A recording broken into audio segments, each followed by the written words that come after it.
Hello दोस्तों, कैसे हैं आप सभी लोग। उम्मीद करता हूँ बहुत अच्छे होंगे और अपनी पढ़ाई भी बहुत अच्छे से कर रहे होंगे। देखिए दोस्तों, आज 19 अगस्त की थर्ड शिफ्ट का जो एग्ज़ाम अभी ख़त्म हुआ है, उसमें जो पूछे गए क्वेश्चन हैं वो हम लोग डिस्कस करेंगे। देखते हैं कौन कौन से क्वेश्चन जो हैं पूछे गए हैं।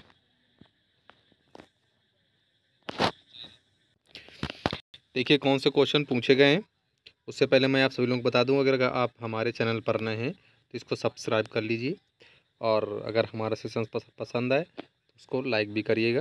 देखिए मैं एकदम 100% एक्यूरेट आंसर के साथ मैं आप सभी लोगों को क्वेश्चन डिस्कस करूँगा। देखते हैं कौन से क्वेश्चन जो है पूछे गए हैं। फर्स्ट क्वेश्चन पूछा गया है, who led the Rampa rebellion in 1922। 1922 में रंपा विद्रोह का नेतृत्व किसने किया था। तो देखिए 4 ऑप्शन दिए गए हैं इसके, इसका राइट आंसर कौन सा हो जाएगा। Option number A Alluri Sitaram. Means यह विद्रोह ब्रिटिश औपनिवेशिक शासन के खिलाफ था और मद्रास वन अधिनियम के विरोध में शुरू हुआ था, जिसे आदिवासियों के जंगलों तक पहुंच को प्रतिबंधित कर दिया था। और यह विद्रोह 1922 से 1924 में आंध्र प्रदेश के रंपा क्षेत्र में हुआ था। तो इसका नेतृत्व किसने किया था। Option number A Alluri Sitaram. देखिए नेक्स्ट क्वेश्चन जो पूछा गया है, who was the founder of the Gurjara Pratihara dynasty. Gurjara Pratihara वंश के संस्थापक कौन से।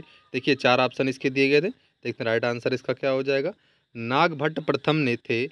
नागभट्ट प्रथम जो थे उन्होंने जो गुर्जर प्रतिहार वंश था उसकी स्थापना की थी। उन्होंने कब की थी। 8वीं शताब्दी ईस्वी में मालवा क्षेत्र में इस राजवंश की स्थापना की गई थी। तो इसका राइट आंसर कौन सा हो जाएगा। ऑप्शन नंबर ए नागभट्ट प्रथम ने। ये नेक्स्ट क्वेश्चन जो पूछा गया है, which are the 3 major reserve sorry which are the 3 major rivers originating from the Himalayas. Himalaya से निकलने वाली 3 प्रमुख नदियां कौन सी हैं। देखिए 3 कौन सी हैं, गंगा, ब्रह्मपुत्र, सिंधु। मीन्स अब जो भी ऑप्शन में आपका दिया होगा वही उसका राइट आंसर हो जाएगा। देखिए नेक्स्ट क्वेश्चन जो पूछा गया है, who became the youngest player to score 700 run in IPL 2025। IPL 2025 में 700 रन बनाने वाले सबसे युवा खिलाड़ी कौन बने हैं। तो देखो 4 ऑप्शन इसके दिए गए हैं। Option A Surya Kumar Yadav, option B Shubman Gill, option C Sai Sudharsan और ऑप्शन डी विराट कोहली। तो इसका राइट आंसर क्या हो जाएगा, साई सुदर्शन। जिन्होंने क्या किया, इन्होंने ये उपलब्धि 23 साल और 227 दिन की उम्र में हासिल की है। तो इसका राइट आंसर क्या हो जाए, साई सुदर्शन। इसके अतिरिक्त हम थोड़ा सा ध्यान रखेंगे, जो हम हो सकता है आगे आने वाले क्वेश्चन, जो आगे आने वाले जो एग्ज़ाम्स हैं उसमें पूछ लीजिए वाला क्वेश्चन, तो इसको बहुत ध्यान से देख लीजिएगा। IPL 2025 में सबसे तेज शतक लगाने वाले सबसे युवा बल्लेबाज कौन बने हैं। जो कौन बने हैं, वैभव सूर्यवंशी। इन्होंने 35 गेंदों में शतक बनाया, जो IPL इतिहास में किसी भारतीय द्वारा सबसे तेज शतक है। और 14 साल की उम्र में वो IPL में शतक बनाने वाले सबसे कम उम्र के खिलाड़ी भी बन गए हैं। तो इस क्वेश्चन का जो राइट आंसर हो जाएगा option number C, Sai Sudarshan. देखिए नेक्स्ट क्वेश्चन जो पूछा गया, how many seats the BJP win the 2050 Delhi legislative assembly election. Delhi विधानसभा चुनाव 2025 में BJP को कितनी सीटें मिली थी। देखिए 4 ऑप्शन इसके दिए गए हैं, देखते हैं राइट आंसर क्या हो जाएगा। फरवरी 2025 को 2025 के दिल्ली विधानसभा चुनाव हुए। मतगणना और परिणामों की घोषणा कब हुई थी, 8 फरवरी 2025 को हुई। भारतीय जनता पार्टी ने कितनी सीटें मिली थी इसमें, 48 सीटें जीतकर पूर्ण बहुमत हासिल किया और सरकार बनाई थी। तो भारतीय जनता पार्टी ने 70 में से 48 सीटें जीती। इस प्रकार 27 वर्षों बाद केंद्र शासित प्रदेश दिल्ली की सत्ता में वापसी हुई थी। और BJP की तरफ से जो दिल्ली की मुख्यमंत्री कौन बनी है, रेखा गुप्ता हैं, जो कि कहाँ से विधायक हैं, शालीमार बाग से। तो इसका राइट आंसर कौन सा हो जाएगा, ऑप्शन नंबर सी, 48 सीटें BJP को मिली हैं।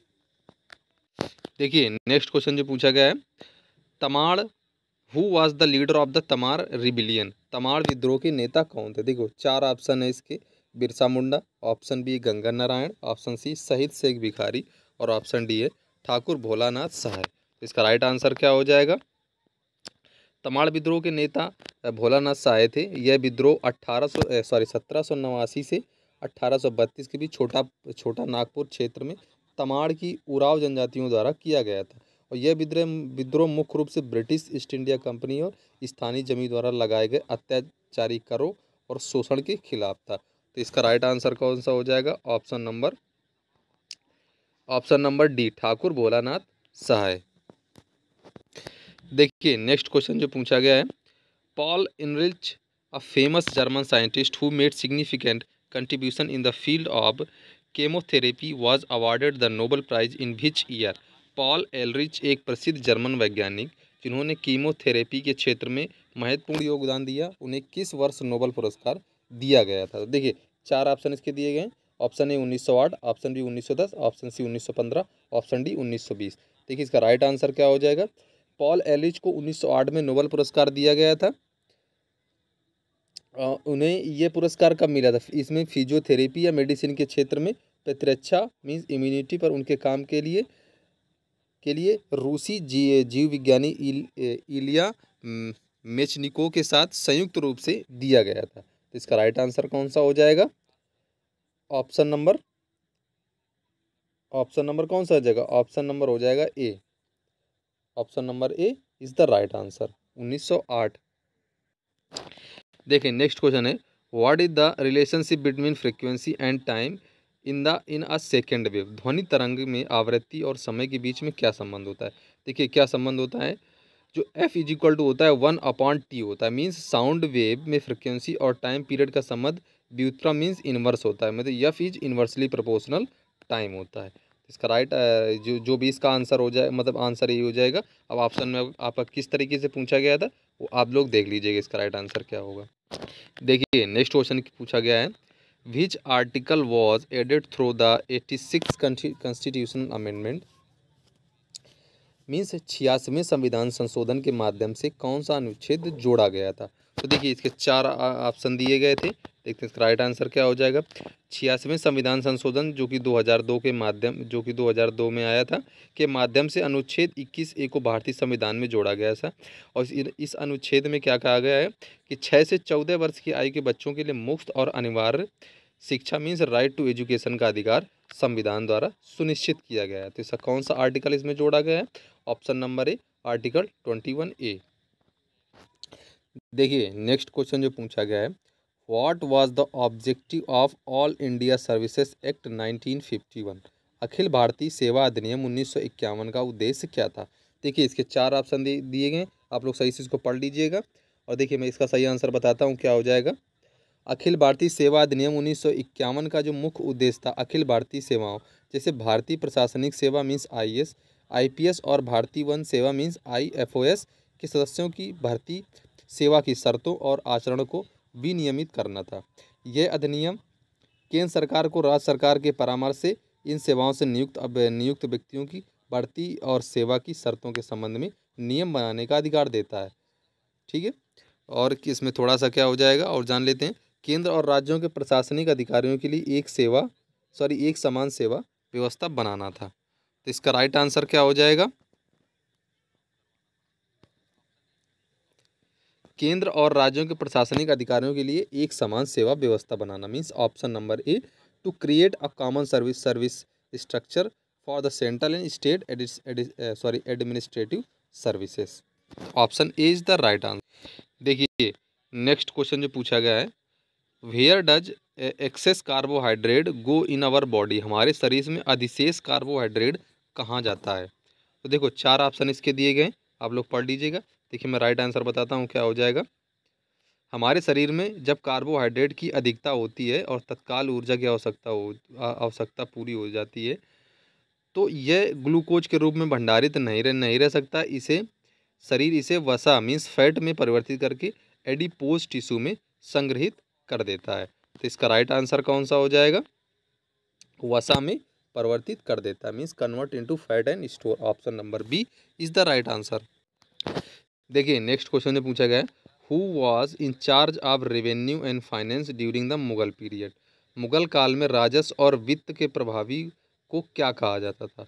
देखिए चार ऑप्शन इसके दिए गए थे, इसका राइट आंसर क्या हो जाएगा?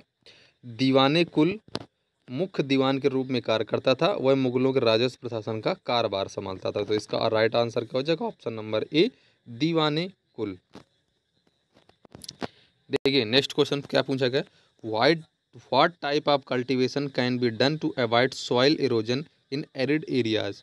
सूखी मीन्स अर्ध शुष्क क्षेत्रों में मृदा अपरदन से बचने के लिए किस प्रकार की खेती की जा सकती है। देखिए इसके 4 ऑप्शन दिए गए हैं, आप देख लीजिए, मैं बताता हूँ इसका राइट आंसर क्या हो जाएगा। देखिए सूखी अर्ध शुष्क क्षेत्रों में मृदा अपरदन से बचने के लिए समोच्च जुताई मीन कंटूर प्लाविंग, पट्टीदार खेती, स्ट्रिप क्रॉपिंग और मल्चिंग जैसी विधियों का उपयोग किया जा सकता है। तो इसका राइट आंसर क्या हो जाएगा, contour cultivation means option number C, option C contour खेती।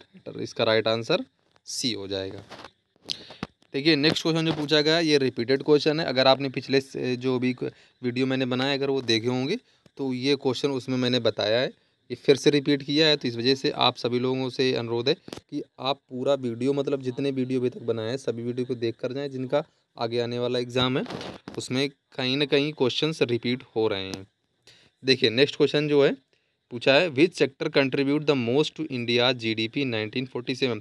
1947 में भारत के सकल घरेलू उत्पाद में सबसे अधिक योगदान किस क्षेत्र का है। जो सबसे अधिक योगदान है वो है हमारा कृषि क्षेत्र। तो ऑप्शन नंबर सी जो था वही हमारा राइट आंसर हो जाएगा। देखिए नेक्स्ट क्वेश्चन जो पूछा गया है, who on the men's title at the 2024 world billiards championship. 2024 में बिलियर्ड्स चैंपियनशिप का पुरुषों का खिताब किसने जीता था। देखिए इसके 4 ऑप्शन दिए गए थे, तो इसका राइट आंसर कौन सा हो जाएगा। महान भारतीय क्यू खिलाड़ी पंकज आडवाणी ने कतर के दोहा में IWSF विश्व बिलियर्ड चैंपियनशिप में अपना 28वां विश्व खिताब जीता। 9 नवंबर 2024 को खेले गए फाइनल में इन्होंने इंग्लैंड के रॉबर्ट हॉल को 4-2 से हराया था। तो इसका राइट आंसर कौन सा हो जाएगा, option number D Pankaj Advani. देखिए नेक्स्ट क्वेश्चन क्या है, where was the sepak takraw वुड world cup 2025 held. Sepak takraw विश्व कप 2025 कहाँ आयोजित किया गया था। तो देखो इसके 4 ऑप्शन जो दिए गए देख लेना, इसका राइट आंसर क्या हो जाएगा। 2025 में आयोजित सेप कटकरा विश्व कप ISTAF वर्ल्ड कप का आयोजन पटना बिहार में स्थित पाटलिपुत्र इंडोर स्टेडियम में किया गया था और यह टूर्नामेंट 20 से 25 मार्च 2025 तक आयोजित हुआ था। ये ISTAF विश्व कप का 5वां संस्करण था। तो इसका राइट आंसर कौन सा हो जाएगा, कहाँ पर आयोजित हुआ था, पटना बिहार में, ऑप्शन नंबर सी। ठीक है, थोड़ा सा इसमें और जानकारी ले लेते हैं। 2025 में आयोजित सेप कटरा विश्व कप का आयोजन पटना पुत्र पाटलिपुत्र स्टेडियम में किया गया था और यह टूर्नामेंट 20 से 25 मार्च तक आयोजित किया गया था। और देखिए भारत इसमें पदक तालिका में चौथे स्थान पर रहा था, जबकि थाईलैंड शीर्ष पर रहा था। भारतीय टीम ने कुल 7 पदक जीते थे और भारतीय पुरुष रेगू टीम ने बिहार सेप कटकरा विश्व कप 2025 के फाइनल में जापान को हराकर स्वर्ण पदक जीता था। तो ये थोड़ी सी जानकारी है जो आप लोग ध्यान रखिएगा। ठीक है, देखिए नेक्स्ट क्वेश्चन जो पूछा गया है, what is the called a text of or material written in Sanskrit language. Sanskrit भाषा में लिखे जाने वाले ग्रंथ या सामग्री को क्या कहा जाता है। इसको संस्कृत साहित्य कहा जाता है। देखिए नेक्स्ट क्वेश्चन जो पूछा गया है, which launcher was used for the 100th mission of ISRO. ISRO के 100वें मिशन पर का प्रक्षेपण किस लॉन्चर से किया गया था। देखिए इसके 4 ऑप्शन दिए गए थे, इसका राइट आंसर क्या हो जाएगा। इसरो ने 100वें मिशन का प्रक्षेपण GSLV F-15 लॉन्चर से किया था। यह मिशन 29 जनवरी 2025 को सतीश धवन स्पेस सेंटर श्रीहरिकोटा से प्रक्षेपित हुआ था। इस लॉन्च में NVS-02 नामक नेविगेशन सैटेलाइट को भूमि स्तर ट्रांसफर ऑर्बिट GTO में स्थापित किया गया था। तो इसका राइट आंसर क्या हो जाएगा, GSLV F-15 ऑप्शन बी। देखिए नेक्स्ट क्वेश्चन जो है, अंग्रेजी शासन के दौरान भारत का पहला संवैधानिक एक्ट कौन सा रहा था। तो इसका राइट आंसर हो जाएगा 1773 का रेगुलेटिंग एक्ट था। देखिए नेक्स्ट क्वेश्चन जो पूछा गया है, which is India's first genes edited sheeps. भारत की पहली जीन संपादित भेड़ कौन सी है। तो इसका सही आंसर क्या हो जाएगा, भारत की पहली जीन संपादित भेड़ कश्मीरी मेरिनो है, जिसे श्रीनगर में शेरे कश्मीर कृषि विज्ञान एवं प्रौद्योगिकी विश्वविद्यालय के शोधकर्ताओं ने विकसित किया था। तो इसका राइट आंसर कौन सा हो जाएगा? कश्मीर मेरिनो। देखिए नेक्स्ट क्वेश्चन क्या है, from which city was Maulana Firangi Mahal who help Mahatma Gandhi. मौलाना फिरंगी महल शहर से, कौन शहर से थे जिन्होंने महात्मा गांधी की मदद की थी? तो इसमें चार ऑप्शन दिए गए थे, कौन सा सही आंसर हो जाएगा इसका? का सही आंसर हो जाएगा लखनऊ। उन्होंने महात्मा गांधी और भारतीय स्वतंत्रता आंदोलन के कई नेताओं की मदद की, और ये मुख्य रूप से शिक्षा, राजनीतिक मार्गदर्शन और राष्ट्रीय आंदोलन में सहयोग के रूप में थी। इसका राइट आंसर क्या हो जाएगा? Option number B, Lucknow. देखिए नेक्स्ट क्वेश्चन जो पूछा गया है, ऑपरेशन सिंदूर के तहत पाकिस्तानी मिसाइलों को रोकने के लिए कौन सा सिस्टम लगाया गया था? तो which system was developed under operation Sindoor to stop Pakistani missiles. तो कौन सा था? S-400 मीन्स ऑपरेशन सिंदूर के तहत पाकिस्तान की मिसाइलों और ड्रोन को रोकने के लिए रूसी निर्मित S-400 एयर डिफेंस सिस्टम मतलब लगाया गया था। देखिए नेक्स्ट क्वेश्चन जो पूछा गया है, हु ऑपरेट्स और control administrative services like IAS and IPS। प्रशासनिक सेवा जैसे IAS IPS को कौन ऑपरेट करता है? तो इसका सही आंसर क्या हो जाएगा? प्रशासनिक सेवाएं जैसे IAS एंड IPS भारत सरकार के केंद्रीय विभाग द्वारा संचालित और नियंत्रित की जाती हैं। IAS और IPS दोनों ही ऑल इंडिया सर्विसेज के अंतर्गत आती हैं। इनकी भर्ती संघ लोक सेवा आयोग मीन्स UPSC के द्वारा सिविल सेवा परीक्षा के जरिए होती है, लेकिन इन सेवाओं को कैडर नियंत्रण और प्रबंधन की जिम्मेदारी केंद्र सरकार के पास में होती है। ठीक है, तो इसका राइट आंसर क्या हो जाएगा? केंद्र सरकार के पास में, ये केंद्र सरकार इसको ऑपरेट करती है। देखिए नेक्स्ट क्वेश्चन जो पूछा गया है, who was the highest officials of Akbar central administration. Akbar के केंद्रीय प्रशासन का सर्वोच्च अधिकारी कौन था? तो उसको वो कौन सा अधिकारी था? मीर बख्शी था। देखिए नेक्स्ट क्वेश्चन जो पूछा गया है, उन 16 which memorial was built by the British in Tamil Nadu between 1639 and 1644। तो 1639 से 1644 तक ब्रिटिश द्वारा तमिलनाडु में कौन सा मेमोरियल बनाया गया था? तो देखिए इसके चार ऑप्शन दिए गए हैं, देखते हैं इसका राइट आंसर क्या हो जाएगा। फोर्ट सेंट जॉर्ज जो कि चेन्नई तमिलनाडु में ब्रिटिशों द्वारा 1639 से 1644 तक बनाया गया था। यह भारत में ब्रिटिश ईस्ट इंडिया कंपनी का पहला स्थायी गढ़ था, जिसे मुख्य रूप से प्रशासन और व्यापार के लिए बनाया गया था। तो इसका राइट आंसर कौन सा हो जाएगा? Option number A, Fort Saint George. देखिए नेक्स्ट क्वेश्चन जो पूछा गया है, in which year was the Fiscal Responsibility and Budget Management Act introduced. वित्तीय उत्तरदायित्व और बजट प्रबंधन अधिनियम किस वर्ष पेश किया गया था? देखिए इसके चार ऑप्शन दिए गए, option A 1919, option B 2003, option C 2005, option D 2008। तो इसका राइट आंसर क्या हो जाएगा? वित्तीय उत्तरदायित्व और बजट प्रबंधन अधिनियम 2003 में पेश किया गया था। इसका मुख्य उद्देश्य केंद्र और राज्य सरकारों की वित्तीय स्थिति को स्थिर और जवाबदेह बनाना। इस अधिनियम के तहत बजट में सरकारी निर्णय और वित्तीय अनुशासन को नियंत्रित करने के लिए नियम बनाए गए थे। तो इसका राइट आंसर कौन सा हो जाएगा? Option number B, 2003। देखिए नेक्स्ट क्वेश्चन जो पूछा गया है, what is the main aim of Yashoda scheme. Yashoda scheme का मुख्य उद्देश्य क्या था? देखिए इसके चार ऑप्शन जो दिए गए हैं वो देख लेना। इसका राइट आंसर देखो, ऑप्शन ए क्या था? माताओं और नवजात शिशुओं के लिए बेहतर स्वास्थ्य सेवाएं प्रदान करना। ऑप्शन बी, बच्चों की शिक्षा बढ़ाना। ऑप्शन सी, महिला रोजगार सृजन करना। और जो हमारा ऑप्शन डी था, ग्रामीण क्षेत्रों में सड़क निर्माण mean construction of road in rural areas. इसका राइट आंसर क्या हो जाएगा?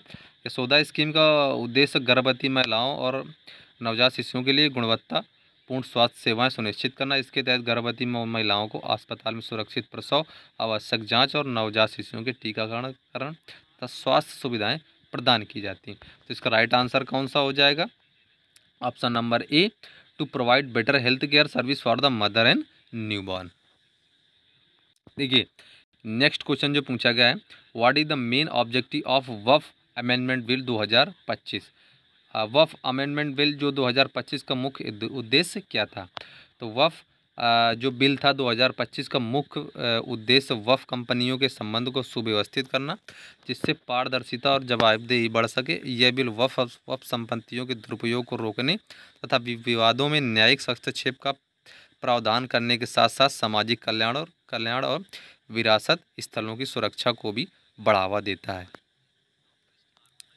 देखिए आज का लास्ट क्वेश्चन जो पूछा गया है, 1991 के LPG liberalisation, privatisation and globalisation सुधारों को किसने समर्थन दिया था? Means who support the 1991 LPG liberalisation, privatisation and globalisation reforms in India. तो इसका देखिए राइट आंसर क्या हो जाएगा।